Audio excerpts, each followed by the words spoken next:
पाकिस्तान को बड़ा झटका और भारतीय कूटनीति को बड़ी जीत मिली है। कैसे? अमेरिका ने यह पहली बार माना है कि पाकिस्तान आतंक की फैक्ट्री है और उसने आतंकियों को फलने फूलने की खुली छूट दे रखी है। और आतंकवाद से खुद लड़ने का पाकिस्तान का दावा सिर्फ और सिर्फ एक नाटक है। ये रिपोर्ट खुद अमेरिकी विदेश विभाग ने पेश की है और इसीलिए ये खबर पूरी तरह से पुष्ट है। तकनीकी रूप से खबर पूरी तरह से सही है, इस पर आप भरोसा कर सकते हैं। दुनिया के सामने नक्शा क्लियर होना चाहिए, कौन टेररिस्ट है, कौन मानवतावादी है। कि एक बार ब्लैक एंड व्हाइट में तय हो जाना चाहिए कि आतंकवाद आखिर है क्या।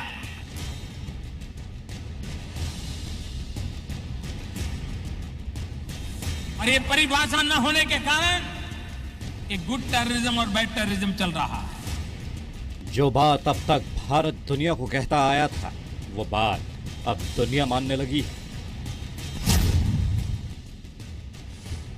पाकिस्तानी आतंक को दुनिया के सामने बेनकाब करने की भारत की कोशिश अब रंग लाने लगी है। पहली बार अमेरिका ने माना है कि पाकिस्तान ही आतंक की फैक्ट्री है। अमेरिकी विदेश विभाग ने अमेरिकी संसद में कंट्री रिपोर्ट ऑन टेररिज्म पेश की है। इस सालाना रिपोर्ट में पाकिस्तान को आतंकियों का सुरक्षित पनाहगार कहा गया है। बुधवार रात अमेरिकी संसद में पेश इस रिपोर्ट में कहा गया है कि लश्कर-ए-तैयबा और जैश-ए-मोहम्मद जैसे आतंकवादी संगठनों को पाकिस्तान में ऑपरेट करने, ट्रेनिंग देने, संगठित होने और फंड जुटाने की छूट मिली हुई है। हर साल पेश होने वाली इस रिपोर्ट में पहली बार इतनी सख्त भाषा का इस्तेमाल किया गया है। इस रिपोर्ट में यह भी कहा गया है कि पाकिस्तान अफगानिस्तान में सक्रिय तालिबान और हक्कानी नेटवर्क के खिलाफ कोई एक्शन नहीं लेता, जबकि ये संगठन वहां अमेरिकी ठिकानों और अफगान अफसरों पर हमले करते हैं। पाकिस्तान अफगानिस्तान में पीस प्रोसेस का हिस्सा बनने का दिखावा करता है। पाकिस्तान की आर्मी सिर्फ तालिबान पाकिस्तान के खिलाफ एक्शन लेती है क्योंकि वो देश में हमले करते हैं।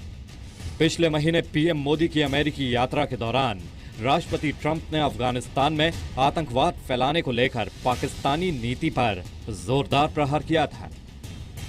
I also thank the Indian people for their contributions to the effort in Afghanistan and for joining us in applying new sanctions against the North Korean regime.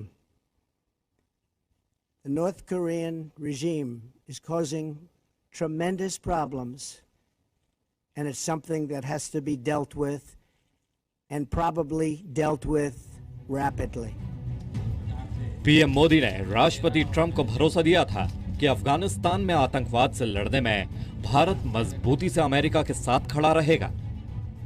Afghanistan में आतंकवाद के कारण बढ़ती हुई अस्थिरता हमारी समान चिंता का विषय है। भारत और अमेरिका दोनों ने ही अफगानिस्तान के पुनर्निर्माण और इसकी सुरक्षा में महत्वपूर्ण भूमिका निभाई है। हम अफगानिस्तान में शांति तथा स्थिरता के उद्देश्य पूर्ति के लिए यूनाइटेड स्टेट्स के क्लोज कंसल्टेशन, कम्युनिकेशन तथा कोऑर्डिनेशन बनाए रखेंगे।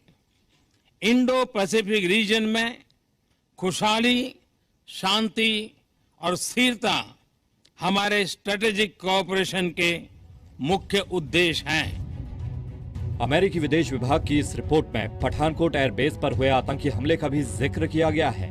रिपोर्ट में कहा गया है कि पठानकोट हमले को जैश-ए-मोहम्मद के आतंकवादियों ने अंजाम दिया। इस हमले के बाद भारत ने अमेरिका से आतंकवाद के खिलाफ मदद मांगी और जानकारी भी साझा की। पाकिस्तान देश से बाहर हमले करने वाले आतंकी संगठनों जैसे लश्कर-ए-तैयबा और जैश-ए-मोहम्मद पर कोई एक्शन नहीं लेता। ये ग्रुप अभी भी वहां से ऑपरेट कर रहे हैं। इन आतंकियों को वहां ट्रेनिंग और पैसा दिया जाता है। भारत को इन आतंकी गुटों के हमलों का शिकार बनाया जाता है। भारत इनके सबूत भी देता रहा है। भारत आईएस और अलकायदा जैसे आतंकी संगठनों से भी जूझ रहा है। इन संगठनों से जुड़े कई संदिग्ध भारत में अरेस्ट किए जा चुके हैं। अमेरिका के रुख में आए इस बदलाव को पीएम मोदी के उस अभियान की सफलता के रूप में देखा जा रहा है जिसमें वो पाकिस्तान को दुनिया के सामने बेनकाब करने की कोशिश में लगे हैं। इससे पहले पीएम मोदी जब राष्ट्रपति ट्रंप से मिलने वाले थे, उससे ठीक पहले अमेरिका ने आतंकी सैयद सलाहुद्दीन को ग्लोबल आतंकी घोषित किया था। It was very clear that given the challenges that the two countries have faced and continue to face, and the rest of the world and the rest of humanity also faces from this global menace of terrorism. America के इस रुख के बावजूद सैयद सलाहुद्दीन न सिर्फ पाकिस्तान में आजाद घूम रहा है, बल्कि भारत में हमला करने की बात मान रहा है। आप अपनी स्ट्रगल को दिल्ली तक और इंडिया तक वसत क्यों नहीं देते? हमने चंद कार्रवाई करके दिखाई, लेकिन 9/11 के बाद इंटरनेशनल सिनेरियो बदल गया और हमने ये चाहा कि अगर हमारी कार्रवाइयां कश्मीर से बाहर जारी रही, इंडिया के अंदर सपोर्ट मौजूद है, लोग वहां पर मौजूद हैं और इंशाअल्लाह अज़ीज़ हमारी ऑपरेशन एफिशिएंसी सलीम भाई ऐसी किसी भी जगह हिंदुस्तान के मफाद को निशाना कर सकते। पिछले कुछ समय से अमेरिका पाकिस्तान पर दबाव बना रहा है। पाकिस्तान दिखावे के लिए तो हाफिज सईद जैसे आतंकियों को नजरबंद कर लेता है, लेकिन ना तो ट्रेनिंग कैंप बंद करता है और ना जम्मू कश्मीर में आतंकियों को भेजना बंद करता है। आज दुनिया का कोई भूभाग आतंकवाद की आफत से बचा नहीं है। आए दिन आतंकवाद की घटनाओं की खबरें आती रहती हैं। आतंकवाद मानवता सामने एक चुनौती है। साफ है, अमेरिका समेत पूरी दुनिया को पाकिस्तान के खिलाफ ठोस एक्शन लेना होगा। इसके बाद ही पाकिस्तान आतंकियों को पनाह देना बंद करेगा। ब्यूरो रिपोर्ट, जी मीडिया। तो पाकिस्तान पर अमेरिकी रुख धीरे धीरे बदलने लगा है, लेकिन क्या ये सिर्फ एक दिन में हुआ? ऐसा नहीं है, बल्कि पाकिस्तान को बेनकाब करने के लिए मोदी सरकार पिछले 3 साल से लगातार काम कर रही है। पीएम मोदी खुद दुनिया के सभी मंच पर जाते हैं, पाकिस्तान के आतंकी चेहरे को बेनकाब करते रहे हैं। तो आतंकवाद पर पाकिस्तान को बड़ा झटका और भारतीय कूटनीति को बड़ी जीत मिली है। कैसे? अमेरिका ने यह पहली बार माना है कि पाकिस्तान आतंक की फैक्ट्री है और उसने आतंकियों को फलने फूलने की खुली छूट दे रखी है। और आतंकवाद से खुद लड़ने का पाकिस्तान का दावा सिर्फ और सिर्फ एक नाटक है। यह रिपोर्ट खुद अमेरिकी विदेश विभाग ने पेश की है और इसीलिए यह खबर पूरी तरह से पुष्ट है। तकनीकी रूप से खबर पूरी तरह से सही है, इस पर आप भरोसा कर सकते हैं। दुनिया के सामने नक्शा क्लियर होना चाहिए, कौन टेररिस्ट है, कौन मानवतावादी है। कि एक बार ब्लैक एंड व्हाइट में तय हो जाना चाहिए कि आतंकवाद आखिर है क्या।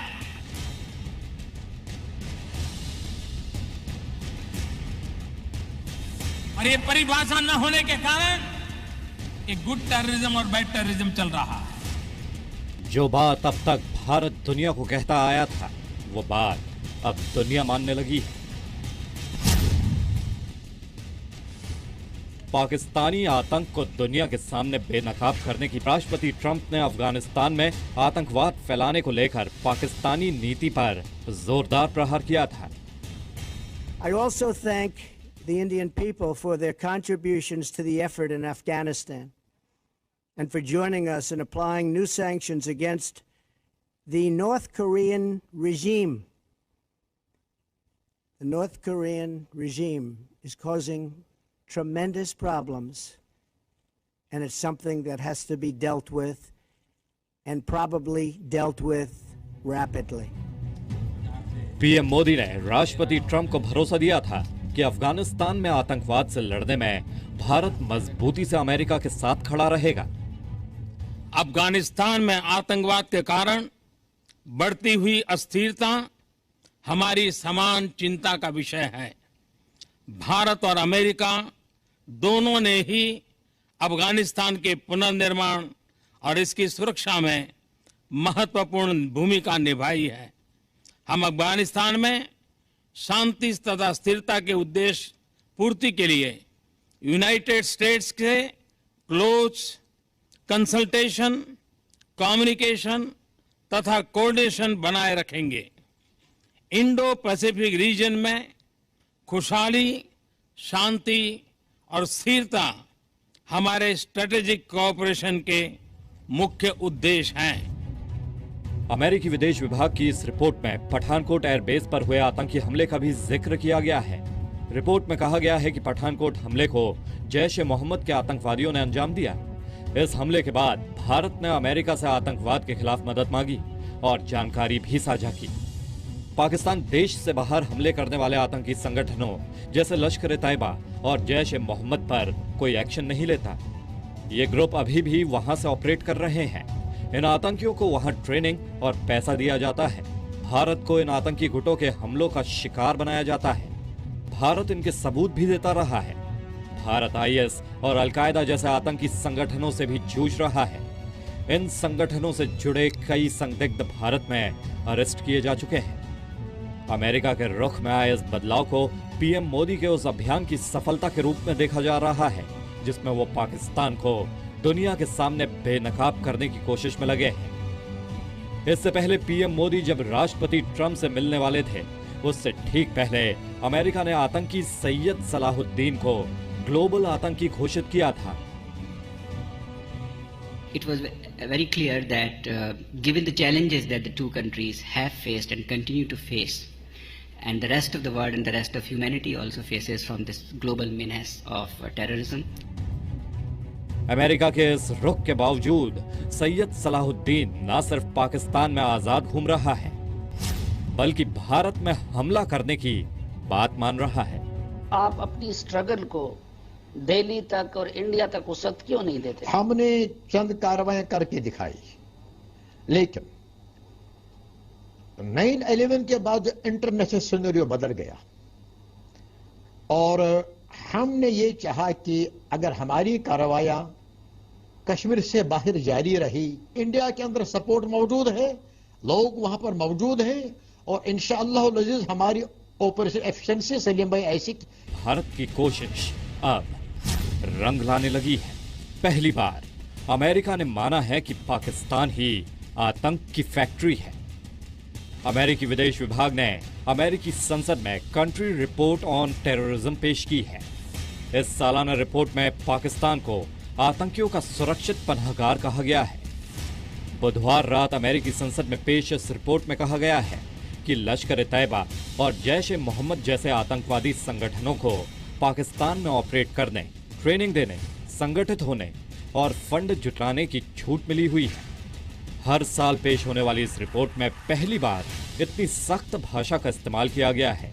इस रिपोर्ट में यह भी कहा गया है कि पाकिस्तान अफगानिस्तान में सक्रिय तालिबान और हक्कानी नेटवर्क के खिलाफ कोई एक्शन नहीं लेता, जबकि ये संगठन वहां अमेरिकी ठिकानों और अफगान अफसरों पर हमले करते हैं। पाकिस्तान अफगानिस्तान में पीस प्रोसेस का हिस्सा बनने का दिखावा करता है। पाकिस्तान की आर्मी सिर्फ तालिबान पाकिस्तान के खिलाफ एक्शन लेती है क्योंकि वो देश में हमले करते हैं। पिछले महीने पीएम मोदी की अमेरिकी यात्रा के दौरान